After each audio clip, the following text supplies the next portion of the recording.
Welcome, folks. First, as always, a quick look at our local real estate market here in the beautiful Blue Ridge Mountains of northeast Georgia and western North Carolina, the week of May 5th, 2025. First, starting over in Union County, there are currently 226 homes for sale. Inventory is definitely increasing here in the mountains. There have been 119 homes to sell thus far this year compared to 121 last year. The average days on market, that is the time it's taking to get those 119 homes sold, was 96 compared to 77 days last year. The average sold price in Union County is just under $412,000 compared to just under $435,000 last year. The median sold price in Union County is $400,000 compared to $406,000 last year. Now over into Towns County, Georgia. There are currently 188 homes for sale in Towns County. 54 homes have sold thus far this year compared to 68 homes last year. The average days on market is 103 compared to 76 last year. The average sold price in Towns County, Georgia is just over $416,000 compared to just under $423,000 last year at this time. The median sold price in Towns County is $405,750 compared to $388,650 last year. Now, crossing over the state line into Clay County, North Carolina, there are currently 116 homes for sale in Clay County. 53 homes have sold thus far this year compared to 57 last year. The average days on market is 109 compared to 79 last year. The average sold price is just over $458,000 compared to just over $423,000 last year. The median sold price in Clay County, North Carolina is $407,000 compared to $313,000 last year. So in summary, Union County, Georgia, Blairsville, Georgia. Slightly fewer homes have sold thus far this year. It's taking slightly longer to sell a home this year, and the average sold price is down around $23,000 from this time a year ago in Blairsville. Now, Towns County, Hiawassee and Young Harris. Home sales are down. It's actually, of the counties that I serve, Union, Towns, and Clay, they've had the fewest home sales in the area compared to last year, and that's Towns County. It's taking longer to sell a home in Towns County, and the average sold price is down around $7,000. Clay County, North Carolina, that's Hayesville, Warren, and Brasstown. Home sales are slightly down, just slightly. It's taking about a month longer to get a home sold over in Clay County compared to last year. And the average sold price is up about $25,000. That's the only county of the three that I serve that is up, and it's up about $25,000. I'm looking at the average sold price is $458. The median's $407. So there might have been a big sale or two that has influenced that average versus that median.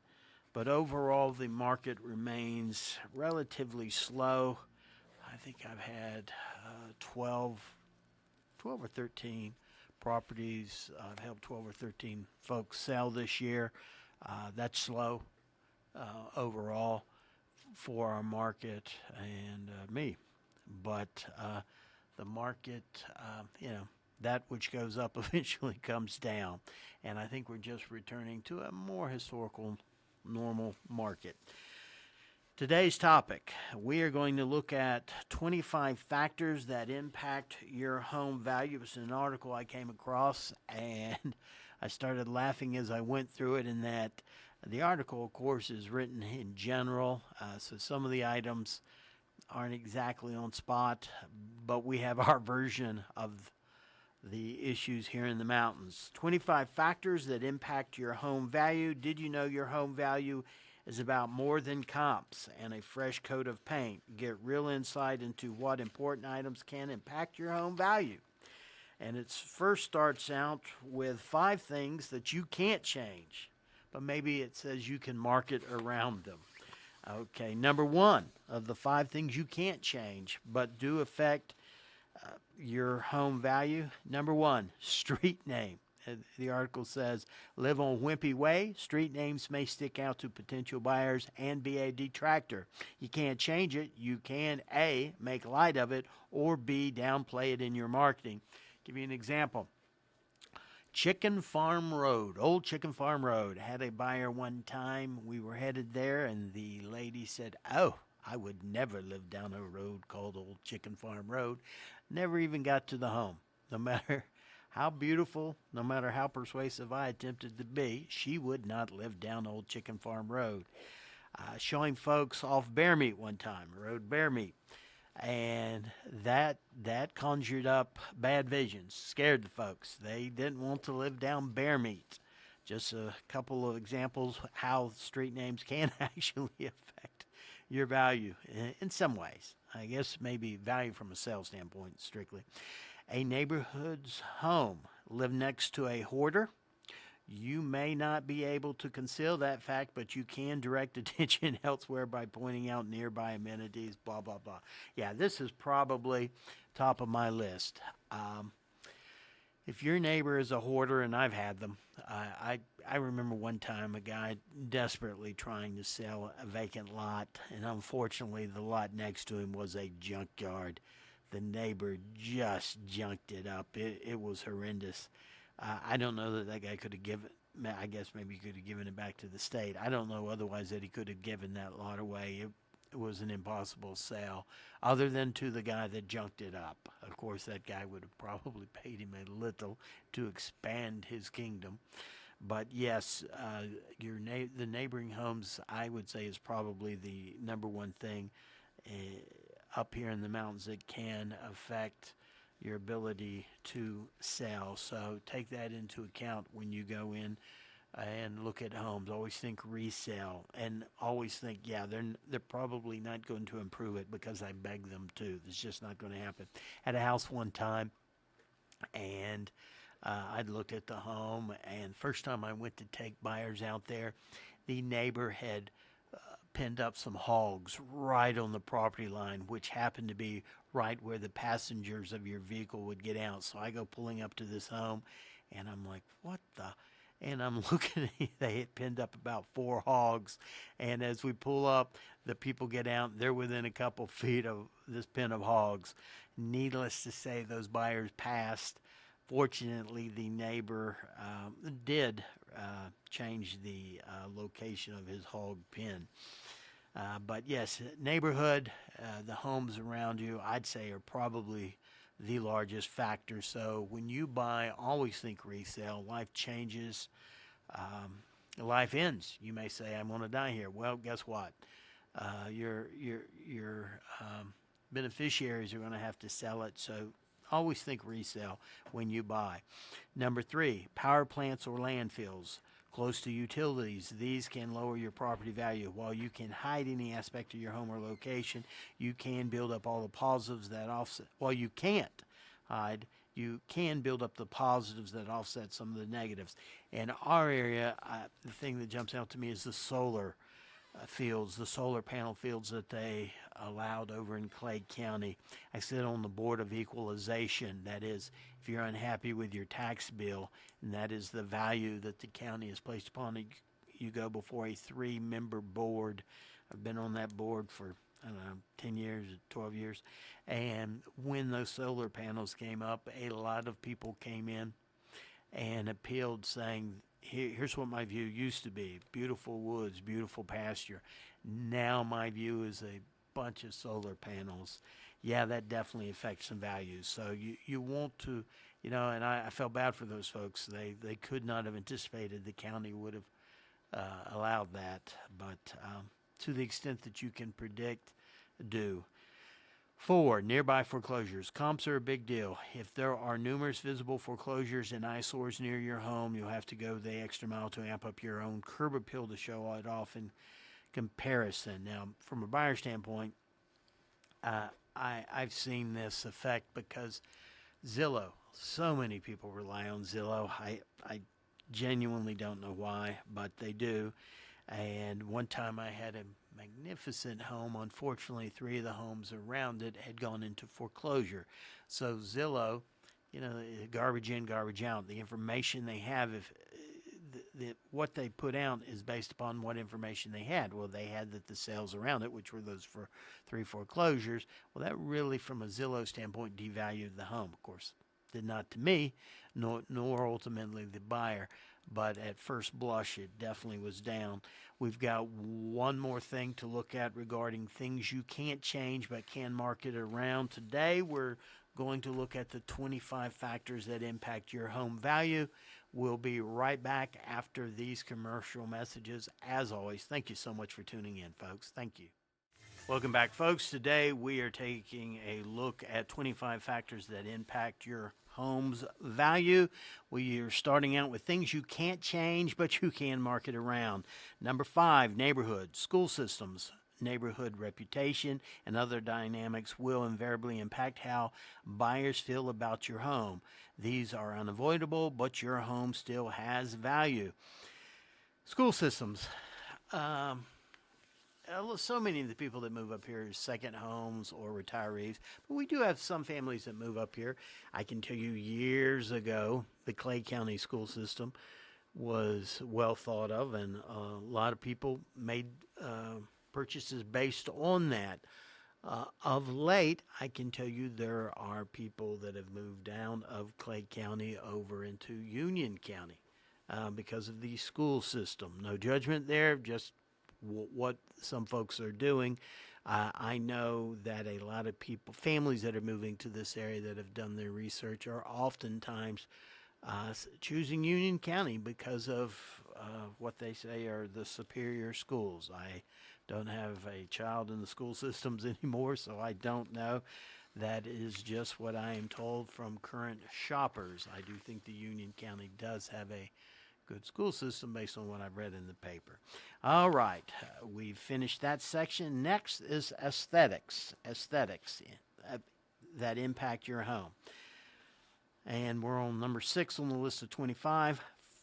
Number 6, bright colors, inside. A common piece of advice offered by realtors is to neutralize your decor before selling. Absolutely true. Had a gentleman that owned a beautiful penthouse overlooked Chateau and Ramey Mountain in the background.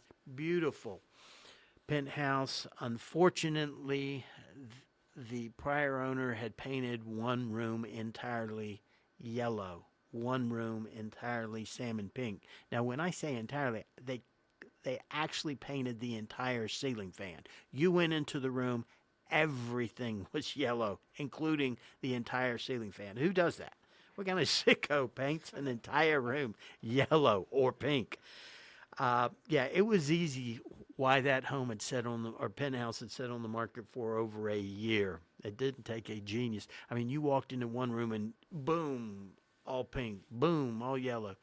It was startling. You knew every buyer left there and all they saw were those bright colors. Asked the gentleman to neutralize it, and I found them a local company to paint it. They went in with a neutral, kind of an eggshell. Wouldn't you know, though, it was 4 floors up, and the day they came to paint, I met them. The elevator was not working, so I helped them carry up 5-gallon buckets of paint. Best laid plans of mice and men often go astray. We certainly hadn't planned on that day, but we did get it painted a neutral eggshell, and it did sell after having been on the market for over a year. That was a pretty easy one. Number 7, bright colors outside. You may love your hot pink shutters, but your outdoor paint is also a point of consideration for curb appeal and home value. Reminds me of a home I had listed, and the trim work was what the lady called a Bermuda pink. The trim work on the exterior of the home. I mean, it was ugly. And it was funny in conversation. She wasn't going to change it. She loved it. But it was funny. I told her, I said, well, let me tell you, when we sell this, the very first thing that's going to happen is they're going to probably paint it a tan, because other parts of the home was a dark brown. And sure enough, after I sold it about a month after the sale, I drove out there and they had already painted it a tan. So my recommendation is, if you're putting a home on the market, you may have colors that are near and dear to your heart. Neutralize them if they're bright. Number 8, excessive landscaping. If you're a horticulturist, you may love the proliferation of spidery plants and unique vines. The maintenance of this implies for some owners, uh, the maintenance this implies for homeowners could be a turnoff. Absolutely. Um, Unfortunately, a lot of our homes up here, I say unfortunately, it's probably not a good term to use. A lot of the homes we have up here are owned by premier gardeners, and they look beautiful. Folks, they've got every kind of plant imaginable, and right now I bet they're absolutely gorgeous. The only problem is, so many of our buyers are second home buyers, so when they come up and they see all that, they think, well, I'm not going to be here to do it, so am I going to have to pay someone to do it?